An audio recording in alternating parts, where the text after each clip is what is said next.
오늘 주시는 하나님 말씀은 이사야 5장 20절로 24절 말씀입니다.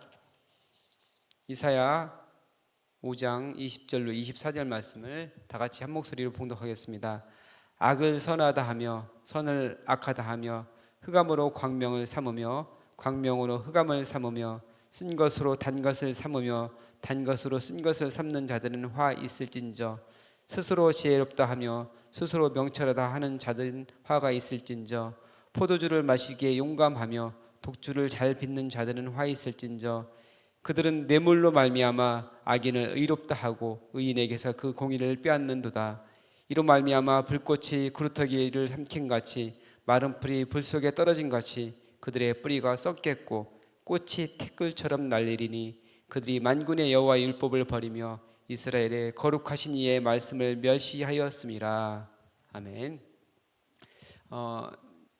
사람들 중에는 특별한 그 매력이 있어가지고 다른 사람들을 좀 끌어당기는 그런 사람들이 있어요. 그래서 뭐 이성에게 인기가 있어가지고 자기가 어떻게 뭐 특별히 노력을 하지 않는데도 사람들이 다른 이성들이 많이 이렇게 좋아하고 호감을 갖고 그런 사람들도 있고, 또 이성이 아니더라도 다른 사람에게 좋게 보여서 이렇게 왠지 그 매력이 있어서 끌리는 그런 사람들이 있죠.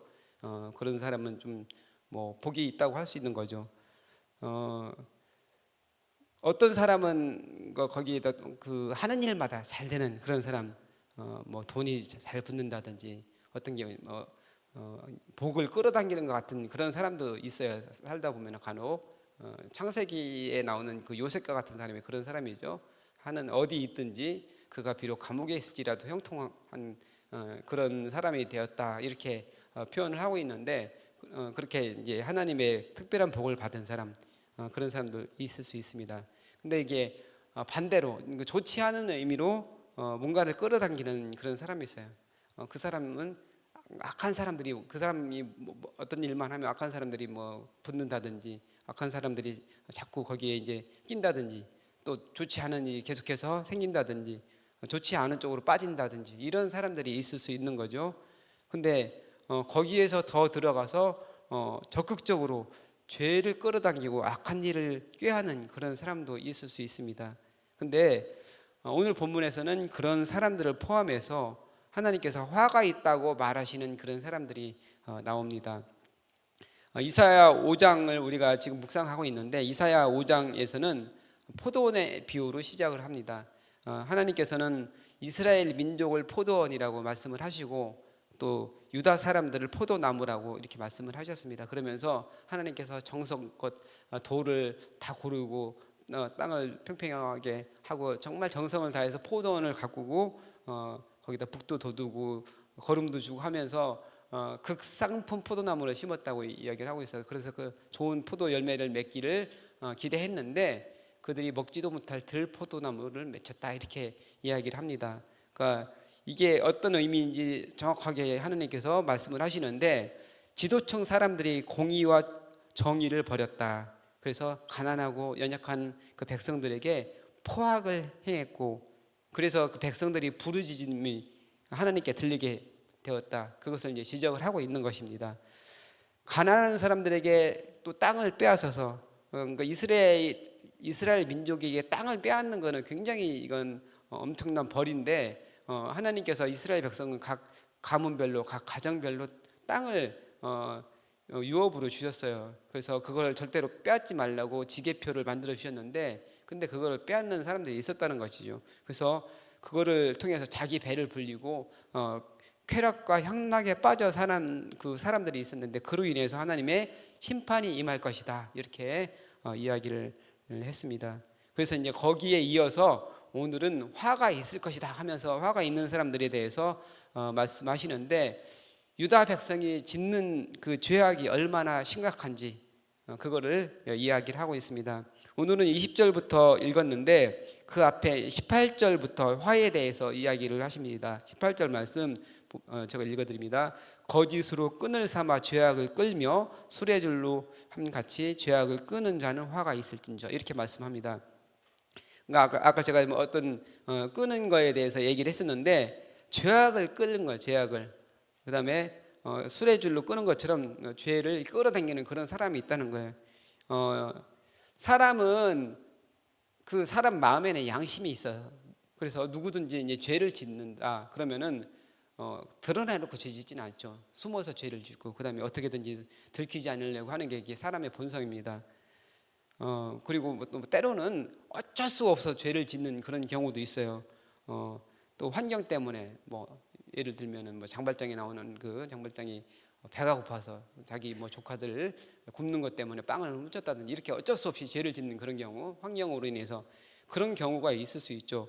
근데 어떤 사람들은 그래서 죄를 짓는 게 아니고 죄를 짓는 거는 오히려 즐기는 그런 사람들이 있다는 거예요. 당당하게 죄를 짓고 수레로 끌어당기듯이 죄를 잡아당기는 그런 사람이 있다는 것이죠. 성경 그 디모데후서 4장 2절에 나오는 양심에 화인 맞은 사람이라고 할 수 있죠. 이런 사람들은 근데 이 사람들은 근데 처음부터 이러지는 않았을 거라는 거지. 사람에게는 양심이 있기 때문에 죄를 작은 죄부터 시작해서 조금씩 짓다 보니까 그게 점점 커지고 죄를 짓는 것에 대해서 무뎌져서 정말 수레로 끌어당기듯이 죄를 잡아당기는 그런 사람이 있다는 것이죠.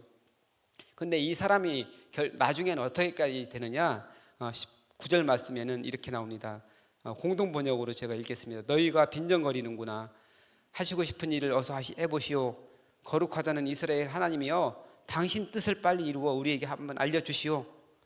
공동 번역에서 이렇게 번역을 했습니다. 그러니까 하나님한테 얘기를 하는 거야. 내가 이렇게 죄를 짓고 있는데 어디 하나님 계시면 뭐 한번 나한테 뭐 한번 보여주시오. 죄를 지으면서 너무나 당당한 거예요.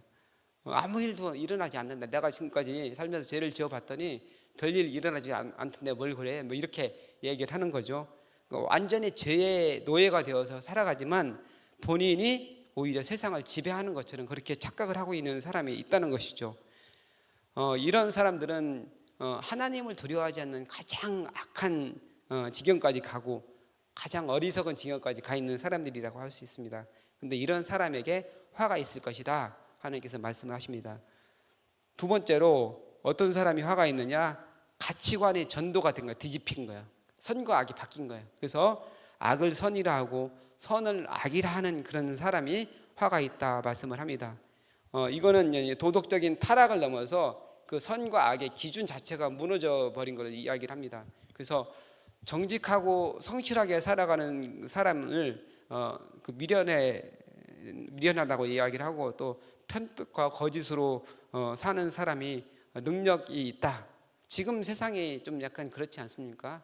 어떻게 해서든지 뭐 성공만 하기만 하고 눈에 보이게 잘 되기만 하면은 사람들에게 인정받는 그런 세상 아닙니까?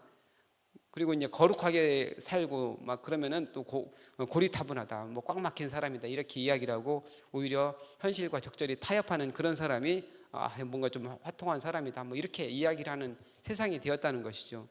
그리고 말씀대로 정직하게 살고 정말 순전하게 하나님의 말씀대로 순종하며 살려고 이렇게 하는 사람은 오히려 비웃음거리가 되는 그 현실이 지금 그때나 지금이나 비슷하다는 이야기입니다. 근데 이런 사람이 화가 있을 것이다 하나님께서는 분명히 말씀하십니다. 세 번째로 어떤 사람이 화가 있느냐? 스스로 지혜롭다 하는 사람, 그리고 스스로 자신이 명철하다 하는 사람이 화가 있다.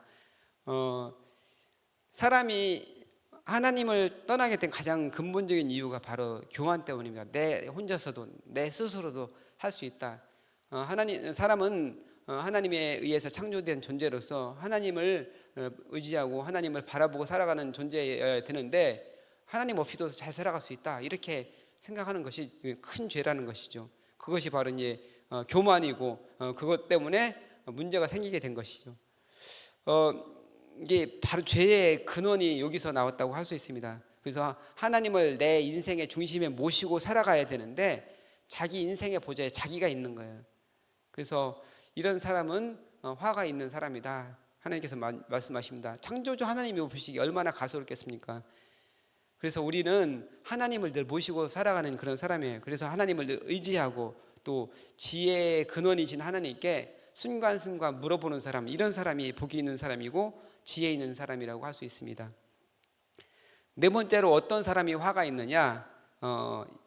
사회 지도자들이 있는데 그들이 정의와 공의를 행하지 않는 그런 사람들이 있다는 거죠. 그 당시에 유다 백성들이 그렇게 살고 있었다는 것이죠. 그렇기 때문에 그 사람들이 화가 있을 것이다 말씀을 합니다. 술로 대표되는 그런 쾌락과 향락에 묻혀 사는 사람들, 그러면서 내가 뭐 술이 세다, 막 아무리 먹어도 막 괜찮다 하면서 막 그 마음대로 먹고 그렇게 살아가는 사람들이 있다는 것이죠. 그러면서 그걸 자랑스럽게 여기면서 사람들에게 그렇게 뻐기는 그런 사람들, 그런 지도층 사람들이 있는데, 그 사람들이 어떤 사람들이냐? 뇌물을 받으면서 악인들을 잘못된 판단으로 인해서 악인을 죄가 없다 이야기를 하고, 그 다음에 억울하게 의인을 죄인으로 이렇게 판결을 하는 거예요. 지도층 사람들, 재판관이나 이런 사람들이겠죠. 그러면은 이런 사람들 때문에 억울하게 의인인데 죄인이 되는 그런 경우가 많이 생길 거 아니에요. 그럼 얼마나 억울하겠습니까?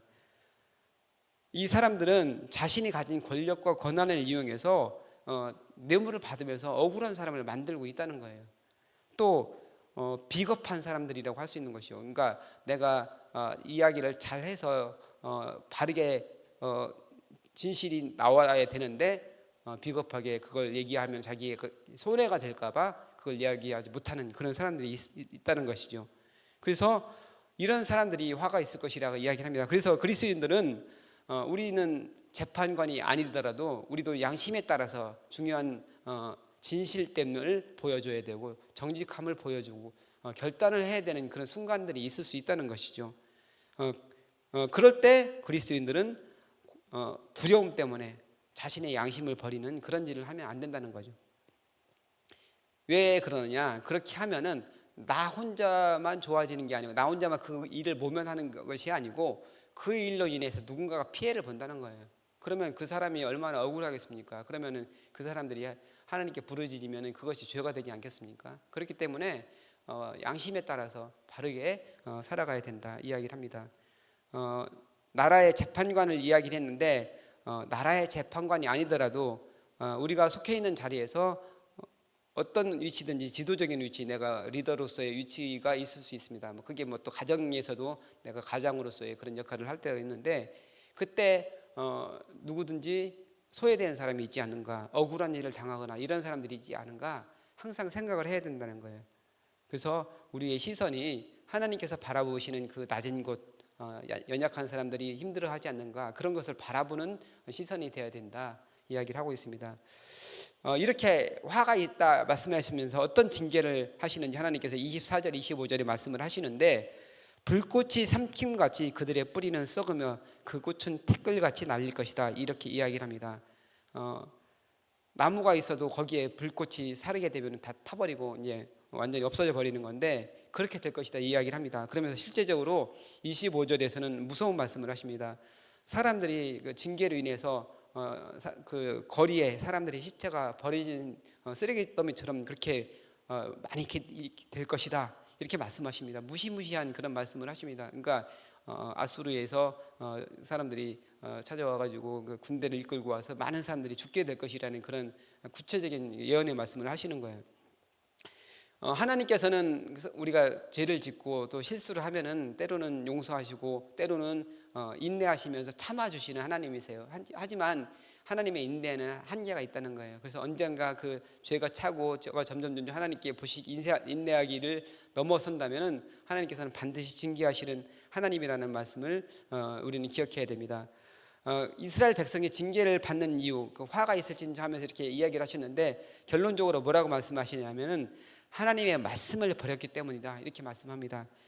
우리가 말씀을 가지고 날마다 말씀 앞에 우리가 선다면은 우리 자신을 비추어 볼 수 있습니다. 내가 말씀대로 살아가고 있는가, 하나님께서 내가 행동하는 이 행동을 바르게 보시는가, 날마다 그 말씀의 거울에 나를 비추어 본다면은 우리가 바르게 살아갈 수 있는데, 말씀을 저버리고 그냥 내 마음대로 살아간다면은 이렇게 하나님께 화를 받는 그런 사람이 될 수 있다는 것이죠. 그래서 신앙의 뿌리는 말씀이다. 말씀이 중요하다는 사실을 오늘 성경에서는 정확하게 말씀을 하고 있습니다. 그래서 오늘 우리에게 주시는 그 말씀을 정리를 해보면은, 우리는 죄를 짓기를 두려워해야 됩니다. 죄를 자꾸 짓다 보면은 나중에 그게 작은 죄가 쌓이다 보면은 죄를 지으면서도 죄 짓는지도 모르고 죄를 끌어당기는 그런 사람이 될 수 있다는 거예요. 그 다음에 내 자신, 내 스스로 어떤 것이든지 할 수 있다. 하나님을 밀어버리는 행동일 수 있거든요. 그게 교만이고, 그래서 늘 하나님을 의지하고 순간순간 하나님께 물어보는 그런 자세를 가지고 우리가 살아가야 된다.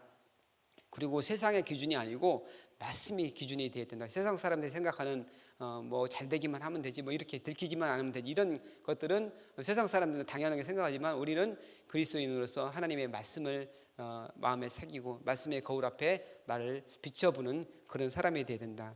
그래서 하나님의 시선에 나의 시선을 맞춰서 하나님의 뜻을 이루는 그런 사람들이 되라고 말씀하십니다. 그래서 오늘 하나님께서 주신 그 말씀을 마음에 새기고 늘 말씀 안에서 승리하는 여러분 되시기를 주님의 이름으로 축복합니다. 기도하겠습니다. 사랑과 은혜가 충만하신 아버지 하나님, 이스라엘 백성을 선택하시고 정의와 공의를 행하는 백성으로 삼으셨는데 죄악에 빠져 하나님의 뜻을 저버리는 사람들이 되어 징계받는 것에 대해서 같이 살펴보았습니다.